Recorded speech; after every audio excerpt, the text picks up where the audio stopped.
getting to the end here, so we need to have public comment. Please state your Can the name. public ask a question? Yes, you may. Okay. And Thank you. please state your name. And Yes, sir. I'm Chris. My name is Chris Skyhawk.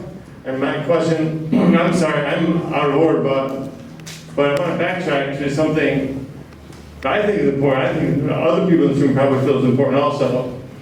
Mr. David Martinez, he pointed out before that officially what happened, that thing was called a protest. He was pointing out there was a prayer. It's also, I think it's important, you as an official body of the state have the language clear in your minutes. Mr. Conway, it's important as you interact with the public, the things be properly labeled. That's part of the ecosystem too, properly understood. And so I'm hoping that you also, as a group, agree in your official minutes that the thing Mr. Martinez David requested be acknowledged also. Thank you. Okay, thank you.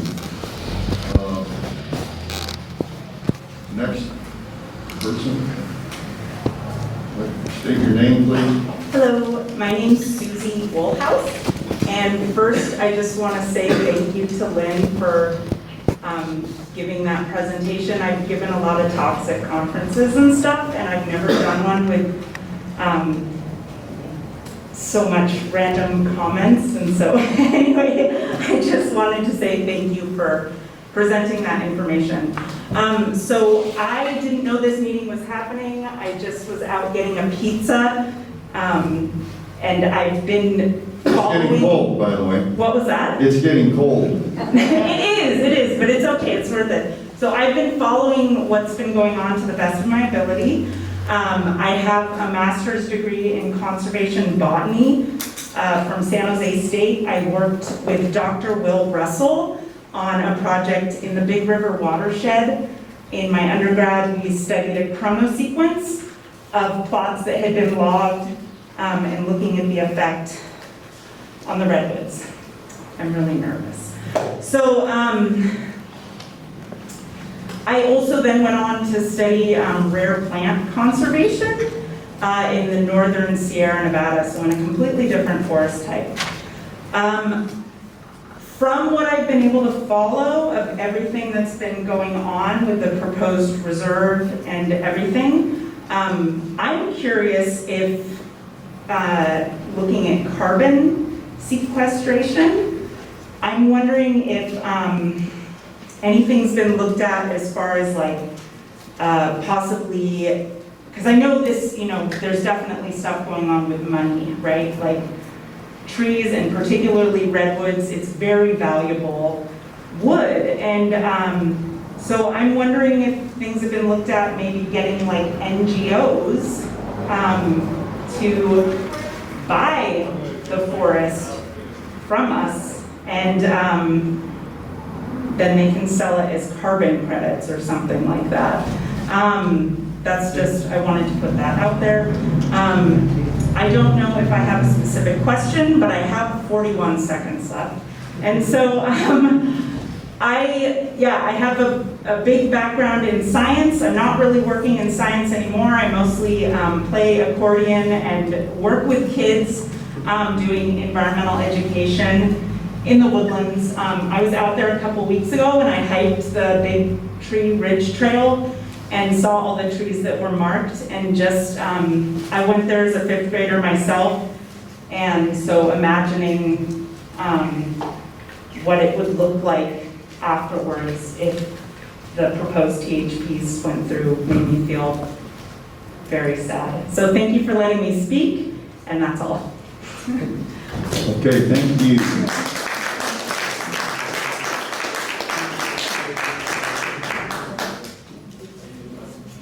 Hello, panel. My name is Joanne, and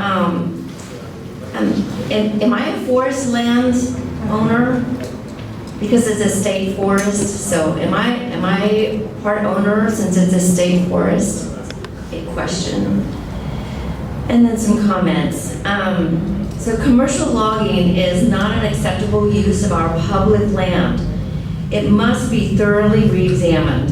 The timber harvest review process is fatally flawed. It is based on the Forest Practices Act and the California Environmental Quality Act, both of which were drafted nearly 50 years ago. It's a long time.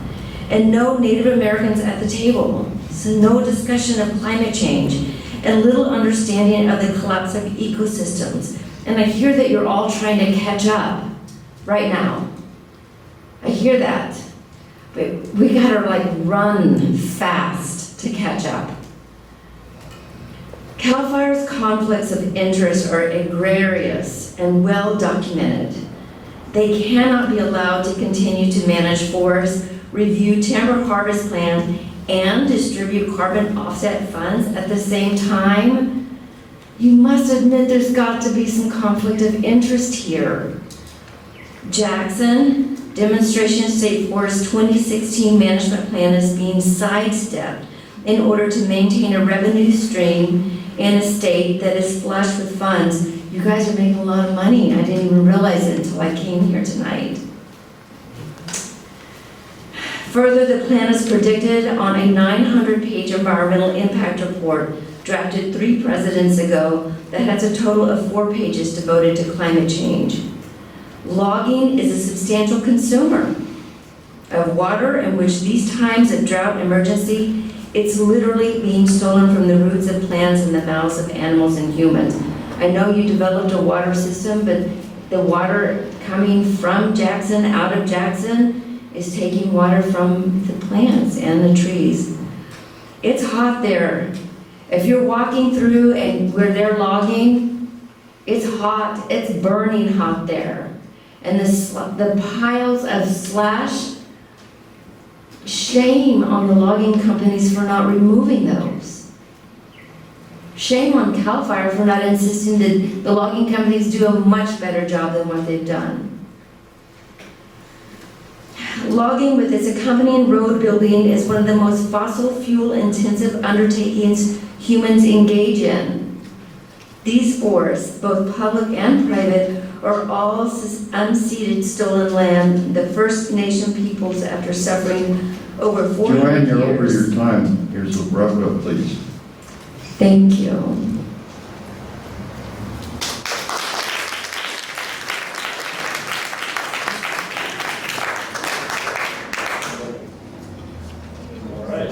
My name is Alder, and you were talking about how you're allowing, or you're only taking 40% of the road that's in the forest. Well, forgetting the percentages, all the trees that you take today, they're not going to be sequestering carbon tomorrow. And I don't know if you guys realize, but we're in a bit of a climate crisis, and the global temperature is rising by 20 times faster than it ever has previously, or except since the dinosaurs were made extinct. So something else I wanted to point out is you guys seem to be operating under the assumption that when you cut these trees, all of that carbon is continuing to be stored in long-term wood products, and that's really not the case. And studies have been coming out that show that 85% of the carbon that's stored in that tree ends up getting emitted into the atmosphere.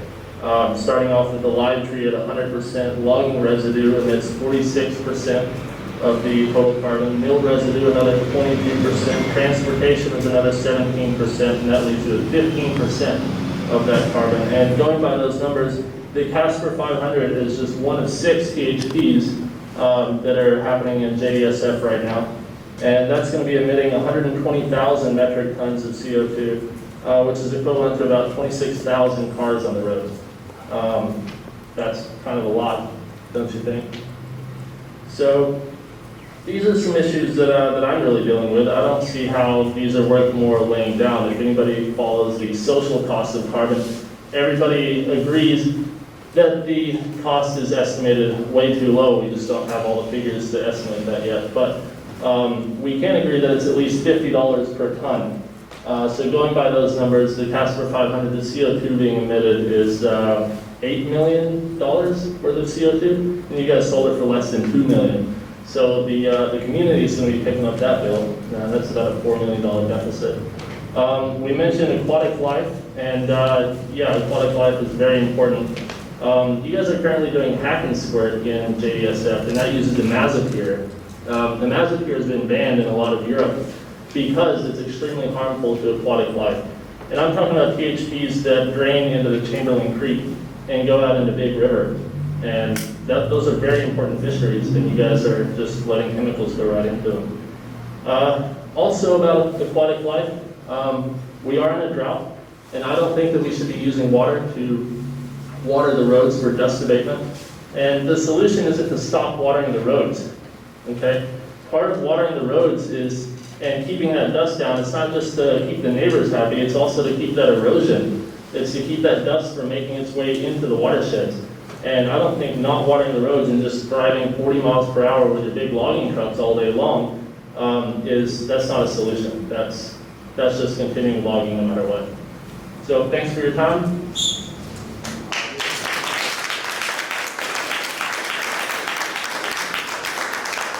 Hi, my name is Anna, and I have a question. I don't know, you said questions or comments. Will somebody try to answer my question if I ask it, or do I just ask the question? What happens? Try. Okay. We passed Measure B in this county by 61%, and it was specifically about hack and squirt and dead trees out there. And I wonder, you know, I know that MRC has refused to follow that and threatened to sue the county. What is JDSF's position on hack and squirt? I saw the trees out there with the gases in them and the chemicals put in them. What's their position? Are they ignoring the citizens of Mendocino County also? So this is a tough question, and yes, we recognize that folks voted for that proposition. We are a state agency, and we've asked questions and we've gotten two answers. The main answer we get is that because we're state and that level, the local proposition doesn't apply to us. We still. No. The other rationale, which I think is probably more Mendocino-centric, is there's also a right to farm that was passed. I believe it's legislation.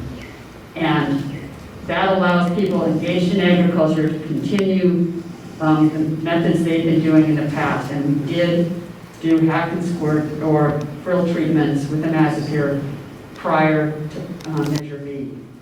We don't take it on lightly. We have restrictions. It's only on the parts of the forest where we've lost significant portions of redwood and we have extensive tan oak.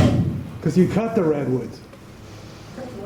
Yes, the redwoods sometimes are cut, and then we want to make sure that we don't lose that individual redwood that's been out there on the landscape, has been out there for eons. It carries genetics that means it's adapted to that specific site. We want to make sure that the young sprouts coming up can thrive. We want to make sure that they're not shaded out by the large tan oak left next to them. So what you're saying is the exception that you're going by one or two exceptions, either that you're state and you don't have to follow what the people of the county want, or that you're farming, so you're creating tree farms out there. Is that what you're saying? I did not say we're creating tree You farms. said I said agriculture. we're conserving the biodiversity out there. You said agriculture. You said agriculture. Agriculture Farm. is, forestry falls under agriculture. Farming?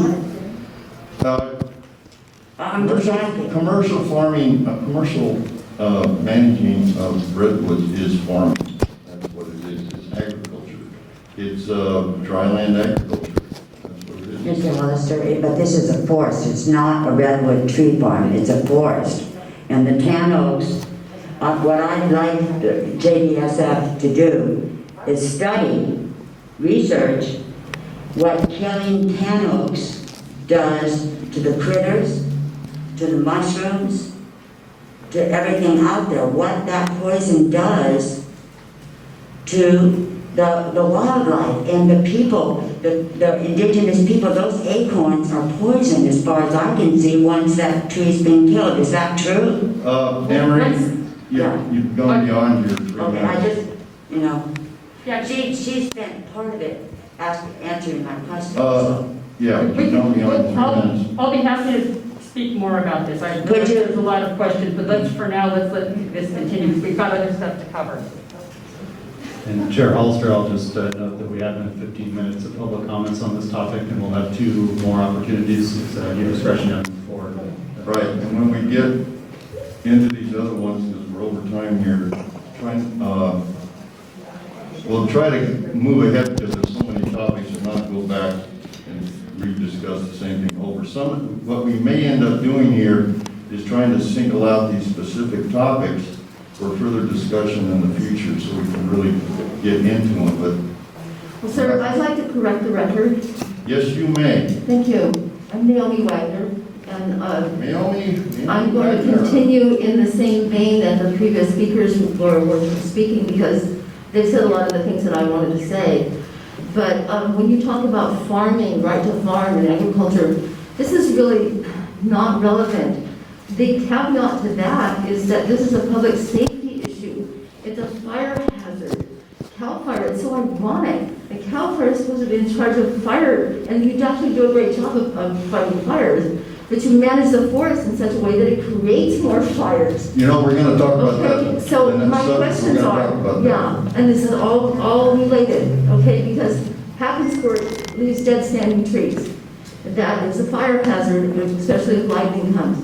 It's also a cultural resource. You obviously value redwoods more than you value tan oaks because redwoods make board feet, redwoods make money and bring revenue to Jackson State, whereas tan oaks don't. So I have a question actually on that subject. What is the percentage, the actual amount of money as a percentage of your budget that you spend on protection of cultural resources, including tan oaks?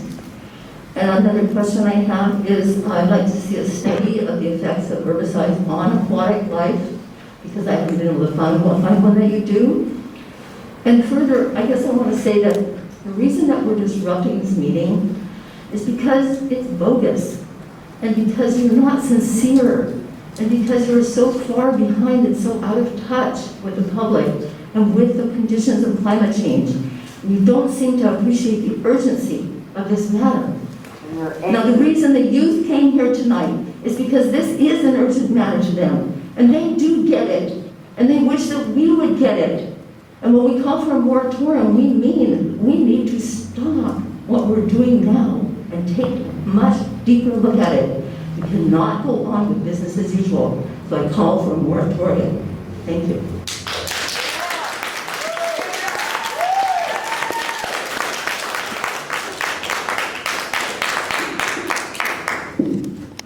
Okay, Thank you. state your name. My name is Tamara, and I was wondering why the current slag is being planned to be burned in the forest. That doesn't make any sense to me. Why is it not being recycled and used for something in the community at least? You know what, thank you very much for that question, and I appreciate you being brief and to the point there.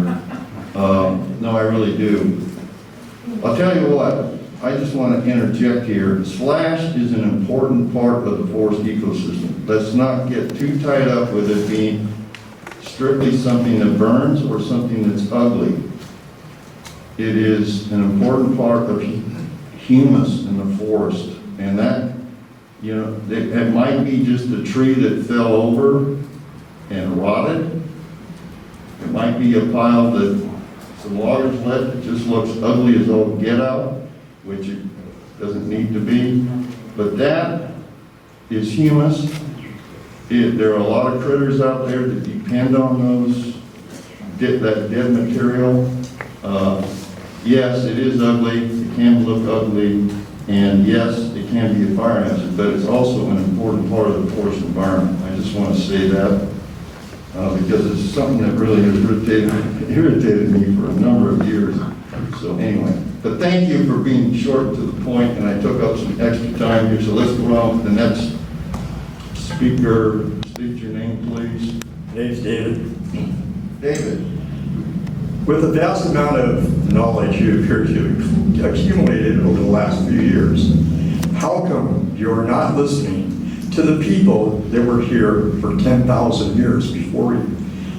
200 years ago, 250 years ago, when you came to this land and you saw the beauty of these forests, it wasn't by accident that they were that beautiful. It was the native peoples taking care of them. And today, you still won't listen. Today, you discount us, brush us aside, say we're protesting when we want to honor you. Why won't you listen to us? Amen. Explain that. Yeah, please. When you look at the stuff that's out there in the forest today, there is nothing there. It was there, my great-grandfather was here. There's nothing left. Explain that.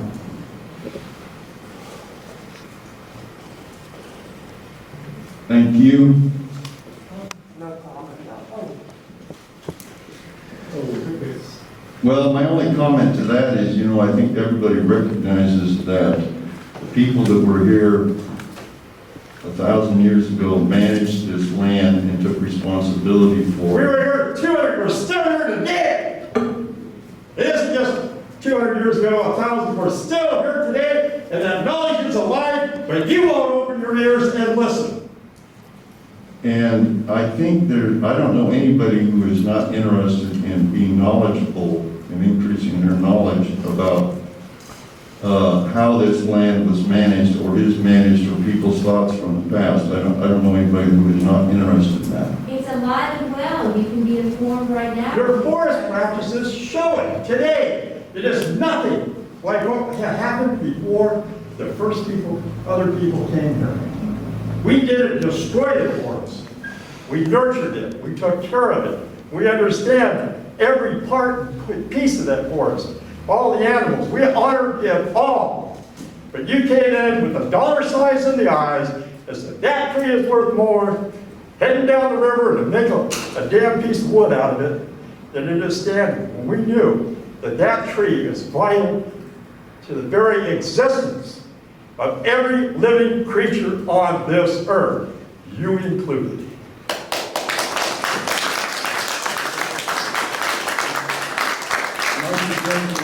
Please come to the next JAG meeting. Hey, David, if I may, George, David, maybe you can educate me here. So Kevin had talked about the government-to-government discussions going on. Have those been less than productive? Can you fill me on how those have been going? You aren't listening, you're still doing exactly what you've done. So how is that supposed to be productive? You won't listen to us. You say, stop the cutting. Replenish the forest. Quit poisoning the oaks. Those oaks are there for a reason.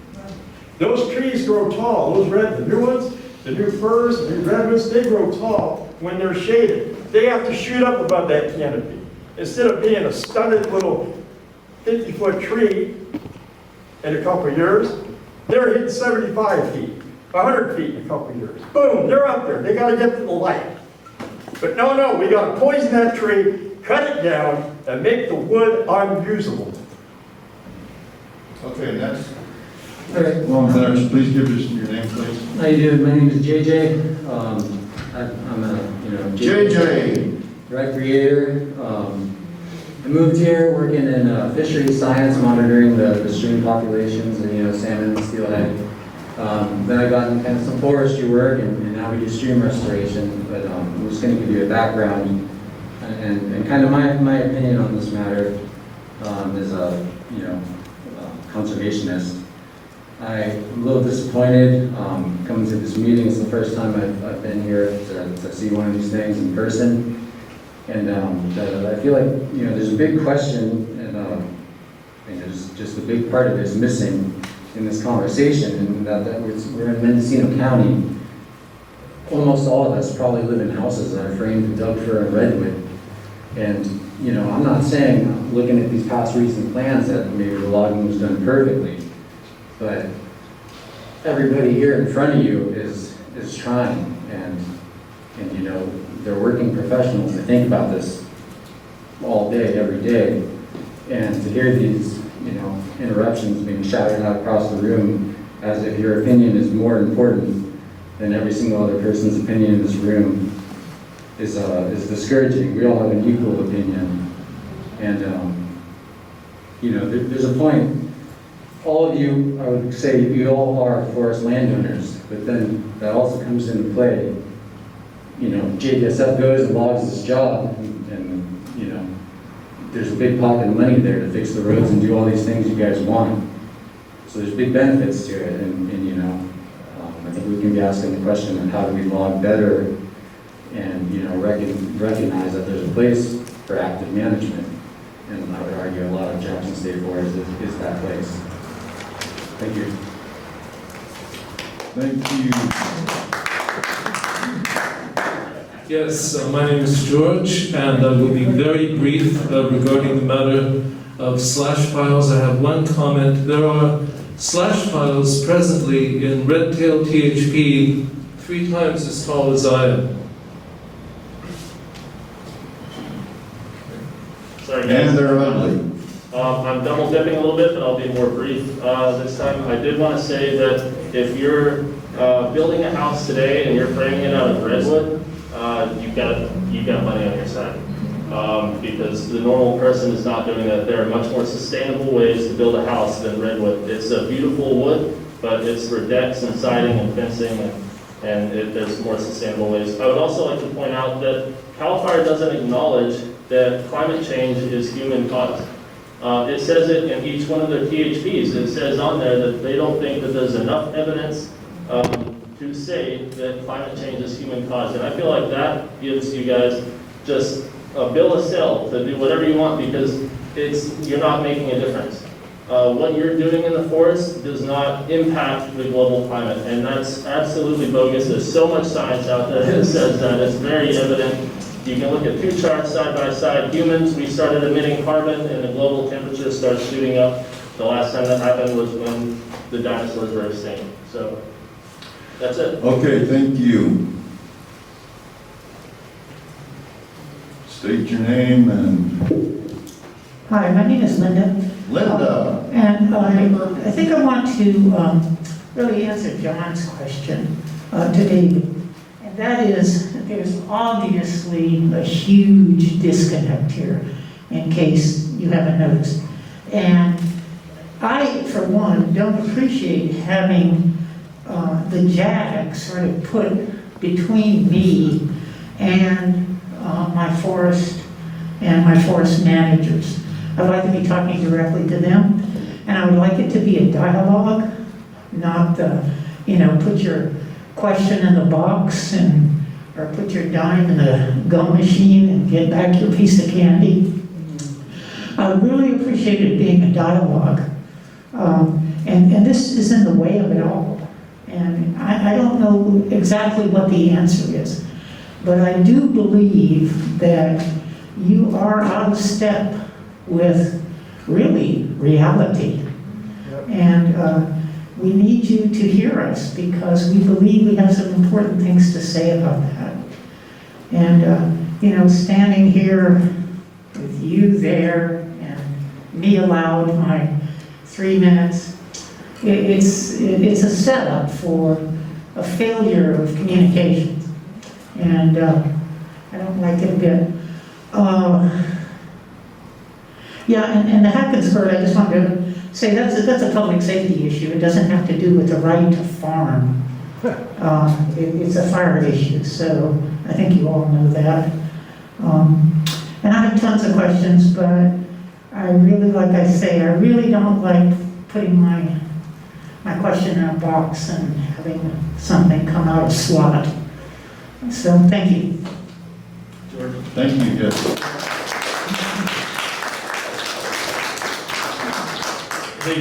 Linda, I have to agree with the format. I think we need to have these evening meetings because it allows people to come who are working during the day, and maybe we can do more on the weekends or whatnot. But we have had a number of meetings that you've been at out in the field, out in the woods, and I think those are 10 times better than sitting in a building like this talking about this. And I've always encouraged people to take advantage of the tours. I believe we'll probably have more too. So I would encourage everybody here to let's have that dialogue. We've been having it, got a lot of answers to questions, and we're starting to get a lot of comments. Obviously, slash has been a big one. I think we need to talk more about that, that's how we handle that. That's just one, but looking forward to more dialogue in the woods as well. Yeah, we need to solve this. Stop logging first. Yeah, more in depth than, you know, what this is. This is really rather, I think, a silly exercise. I'm trying. No. I'll follow up, John, that your next field tour for the JAG is Friday, the 27th, at the end of this month. Here? An agenda out shortly. I'm not sure where it's going to start. It will be field tour of in the woods. Okay, thank you. Next speaker. Hi, my name's Roger. Roger, what's your last name? Sternberg. It seems to me that CalFire and JESF have a problem as far as credibility is concerned. And I think that there's a legitimate concern that CalFire is in fact, reviewing JESF's THPs. And, that's a legitimate criticism, about, objectivity. And I'm wondering in terms of the process, in the terms of the review of the upcoming forest management plan review, whether or not a third party can get involved in that management planning process. Similar to the Forest Stewardship Council's review for certifying forests that occur on a number of forests, including the Reppy's forest, 50,000 acres that Reppy is managing. So that's one thing that I think might help in terms of providing more a sense of credibility for JDSF. And my sense is that, as also a person who owns the forest, that JDSF is actually doing a really good job. Doesn't mean it couldn't do a better job. But I think that getting that third-party involvement may, in fact, reconfirm or confirm that, in fact, what's going on is appropriate, or maybe it will identify things that are inappropriate or ought to be modified. Thanks.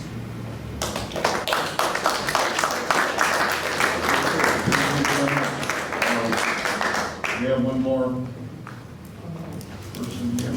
Hello. I'm a concerned citizen that lives here locally. Would And you like to give us your name? No, I would not. Okay. I have two questions. One, when we go and play with our children in Chamberlain Creek, after the rains have come, we're going to be sitting there bathing with our children in all of the hack and squirt that has come down from Chamberlain PHP. And the oil. And the oil from the leaky equipment that you guys have out there. So my question is there any notification to the public that you guys are using hack and squirt? Many of the people, the recreationalists that we've talked to, have no idea that you guys are using this at all. Can you please answer that question? I'm not a technical expert, but Mr. Cerna, can you please answer the question? Well, I'm going to answer because I have experience with this. So we know that a massacre is very immobile. It does not move off-site very easily. We use buffers so that it won't get into the water. It's in very, very small quantities. So I would feel confident, and I do use the forest,